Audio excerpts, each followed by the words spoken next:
Jadi dari sini para jamaah semua, narkoba ini jadi senjata dari jaringan Cina untuk melumpuhkan.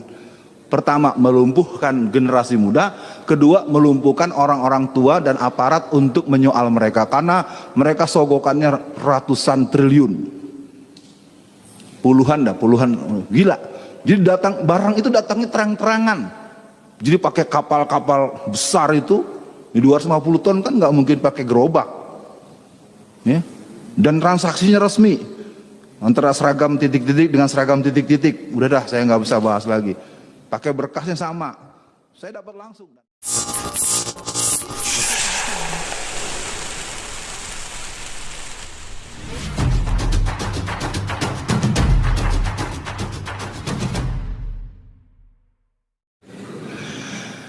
Jadi vonis buat saya menurut Habib Rizik atas permintaan raja di raja yang tampang deso tapi sadis adalah 8 tahun. Ya. Jadi beliau itu meminta agar saya divonis 8 tahun. Ya, jadi hati-hati dengan penampilan. Ya, penampilannya bengis, kadang-kadang hatinya lembut. Tampangnya deso tapi sadis. Ya. Dua-dua kasus saya, yang pertama eksepsi diterima alias harus bebas, yang kedua vonis bebas. Dua-duanya tidak bisa diteruskan, tapi vonisnya akhirnya 4 tahun. Padahal beliau minta 8 tahun. Antum tahu beliau ya? Nah, maksudnya sekarang kalau pakai nyebut nama lagi, pasal lagi gitu ya. Udah pakai beliau aja dah. Ya. Udah. Saya tutup saja dengan prosesi pengetukan palu ketika akan vonis, supaya jamaah juga dengar. Setelah Saudara Alfian alias Alfian Tanjung melalui rangkaian persidangan bla bla bla bla bla, dinyatakan bahwa Saudara Alfian tidak berkesesuaian dengan pasal yang disangkakan. Ayat 2, barang siapa orang yang menyampaikan sesuatu demi kebaikan bangsa dan negara bukanlah sesuatu yang bersifat kriminal, maka dengan ini Saudara Alfian dinyatakan bebas. Tapi tetap dan yang ribut saya di kasasi itu bapak polisi. Ya, lucu ya. Kalau orang kan kalau udah di sidang urusannya kan antara kejaksaan dengan kehakiman ya. Konferensi pers. Ya, dan terutama jenderal-jenderal Kristen. Ya, saya akan katakan ini sekarang memang ada 50 jenderal Kristen di kepolisian. Bukan 20, 50. Nah, saya ngalami langsung. Karena sejak saya disidang tanggal 16 bulan Agustus tahun 2017, sidang pertama aja itu ketika saya dibawa dalam keadaan diborgol, karena pengadilan itu penuh ramai, itu ribut. Kenapa Ustadz Alfian diborgol?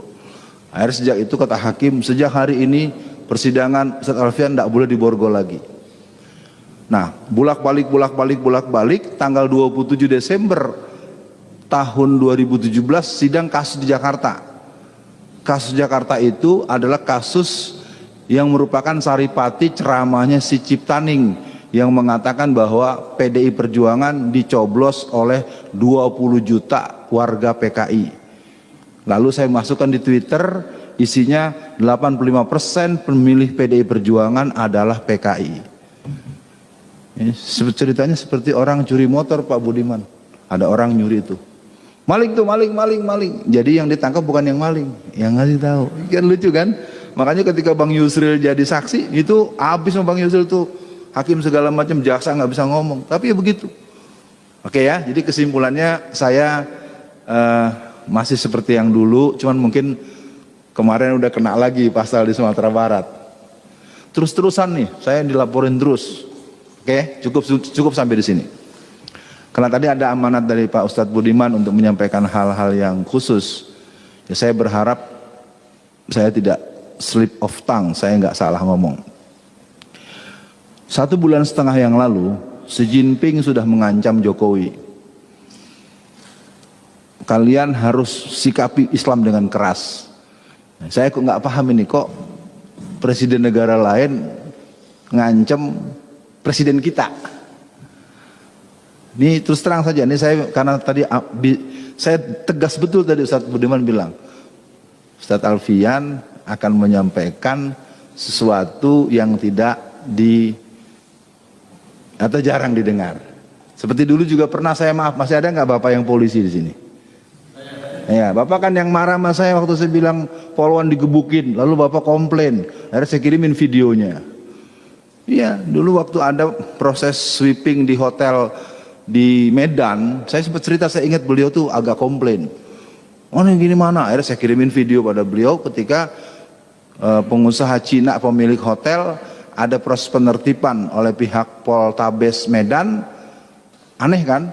Acara hotel katakanlah di apa istilah kalau bahasa dinasnya itu, didatangi oleh petugas, petugasnya dimarahi dan polwannya digebukin sampai rontok giginya. Ya, waktu itu beliau agak komplain, nggak mungkin gini ya. Saya kirimin videonya dan karena beliau nggak kasih komentar, mudah-mudahan saya nggak keliru lagi kalau ngomong. Baik ya, jadi Xi Jinping itu sudah perintah dan kita sedang menunggu pengesahan undang-undang HIP. Bukan menunggu berarti kepengen, bukan. Kalau undang-undang ini disahkan, ini pengajian nggak bisa nih. Terus terang aja nih, lagi ngaji atau diserbu sama Satgas partai titik-titik, ente nggak bisa ngelawan, salah demi hukum.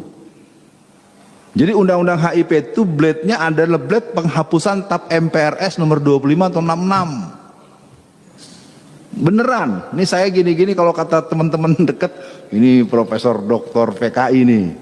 Asli, saya tidak dalam konteks tekebur, saya ingin katakan undang-undang ini disahkan, tunggulah kita akan berhadapan seperti di Angola. Ya, makanya saya nggak tahu, ntar dia sidang lagi malam-malam, ketok palu. Ya udah ya, saya pikir begitu dulu satu poin. Saya karena harus mencukupkan 10 menit. Yang kedua, gerakan PKI sekarang itu betul-betul sentralnya Jawa Tengah, Jawa Timur. Jawa Tengah itu Semarang dan Boyolali, full. Dari tingkat RT sampai tingkat wali kota, bupati, sampai gubernur Jawa Tengah. PKI Pak. Ya, cuman repotnya kan kalau ngomongin dibantah-bantah mulu. Saya udah bilang kalau mau debat di TV mana, syaratnya 2. Jangan pakai pasal, jangan pakai fisik. Kalau saya diberi kesempatan mau profesor yang mana, doktor yang mana, ini punten cek Sundanya, hampura. Bukan sok pinter. Ini kan anak udah keterlaluan ini. Karena pernah terjadi mau ada acara di TV One, batal. Gara-gara narasumbernya saya. Bukan karena saya jadi anggap jahat. Jadi gini ceritanya. Satu hari manajemen TV One telepon saya. Ustadz Alfian siap? Ya siap lah kalau soal PKI mah gua. Kalau nerang-nerangin kayak Ustadz Budiman saya harus nyatet, nggak bisa. Atau Bapak apa nih, kita imam kita tadi, itu imam kita tuh kan unik ya. Dulu sering mimpin tahlil, suruh segala macem, sekarang udah jadi salafiyun ya. Oke, dan nanti lagi ngobrol yang lain. Jadi kesimpulannya PKI ini sekarang tinggal nunggu tiket. Kalau nanti undang-undang BPIP disahkan, maka kita akan punya CC pusat PKI. Jadi ini antar struktur pengaturan operasi. Jadi kita sekarang secara de facto sudah negara komunis. Tinggal menunggukan de jure-nya. Dan kalau saya lihat perlawanannya kagak jelas. Karena dibalik-balik terus, dari yang mentah-mentahin, maaf ya kawan-kawan dari tetangga sebelah yang sama-sama sholat. Hari gini jangan ngomong PKI. Sementara di kelompok Kristen sejak tahun 1974, 1967, 2020 itu kebetulan saya sekarang tinggal di Solo. Ya, mudah-mudahan dimaklumi. Saya temu dengan Bu Dewi Purnamawati dan teman-teman yang kader-kader advance di gerakan Kristen, karena dia dulu Kristen sekarang Muslim. Jadi kita ini sekarang udah masuk perangkap betul. Lihat saja tuh kemarin tuh yang kelilingin tank-tank sama pasukan khusus di depan Petamburan. Itu kader gereja itu. Ya, saya namanya nggak hafal tapi udah sempat saya kirimin itu beberapa orang karena handphone saya agak hang juga ngirimnya terus-terusan. Wallazina kafaru ba'duhum awliya'u ba'd. Orang-orang kafir bekerja sama untuk menghancurkan kita, menyerang kita, sementara kita tahsabuhum jami'a wa qulubuhum satta. Saya walaupun ilmu saya nggak sepadan dengan tuan-tuan guru yang mengajarkan tafsir, yang saya tahu ayat itu bukan buat kita. Allah turunkan ayat itu kepada Rasulullah salah satu kalimat yang terdapat dalam surat Al-Hasyr di ayat 14 kalau tidak salah, ada kalimat tahsabuhum jami'a wa qulubuhum satta. Kau lihat mereka seolah-olah bersatu, padahal mereka terpecah belah. Itu ternyata adanya pada kita.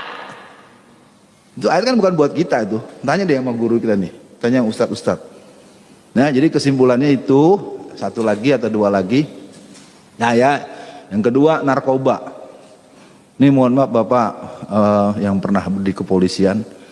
Narkoba itu dalam pengetahuan saya selama 29 bulan dalam penjara, real terkonfirmasi datang 250 ton tiap tahun. Ya, karena kebetulan saya ketemu dengan bandar-bandar besar yang asetnya triliunan, dan di dalam itu banyak bunker-bunker yang isinya narkoba.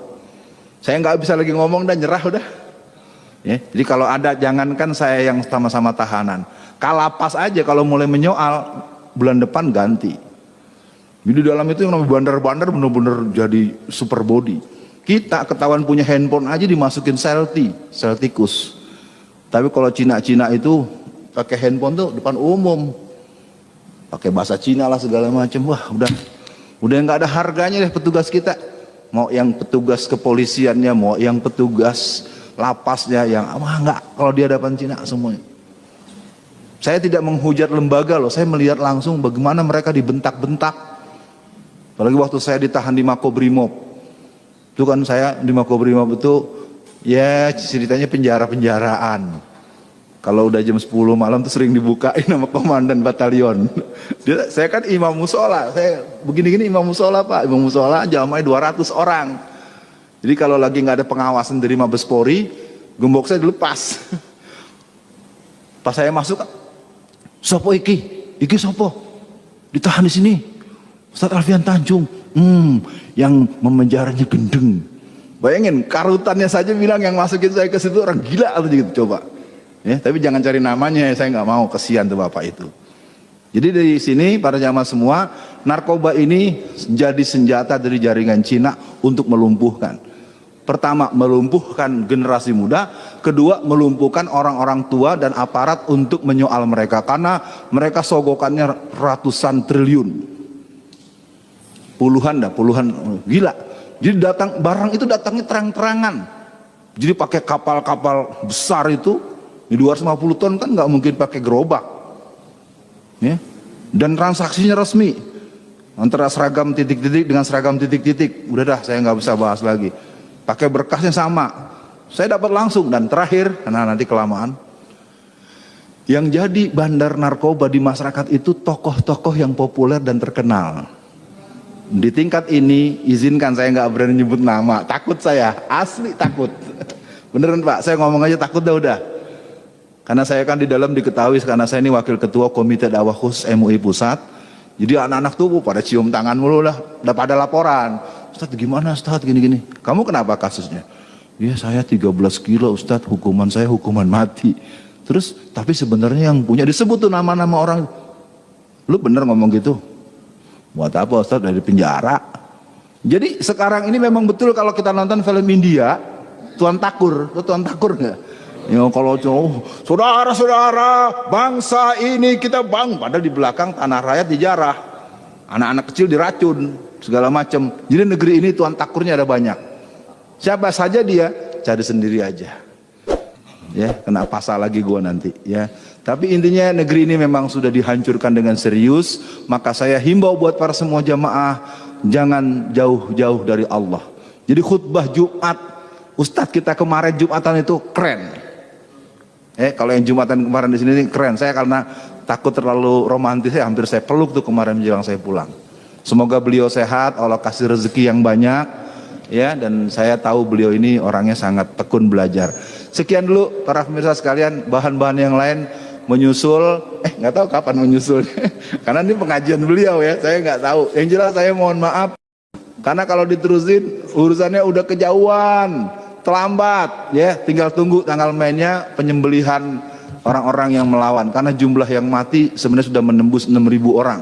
Dari yang diracun, yang dibunuh, yang ditembak. Di penjara sekarang ada 2.000 orang pemuda, dan ustadz-ustadz model saya ini ada sekitar 50 orang. Pokoknya keren dah. Ustadz ditangkap, anak-anak remaja masjid salah dikit tangkap. Jadi dalam penjara sekarang ada 2.000 orang.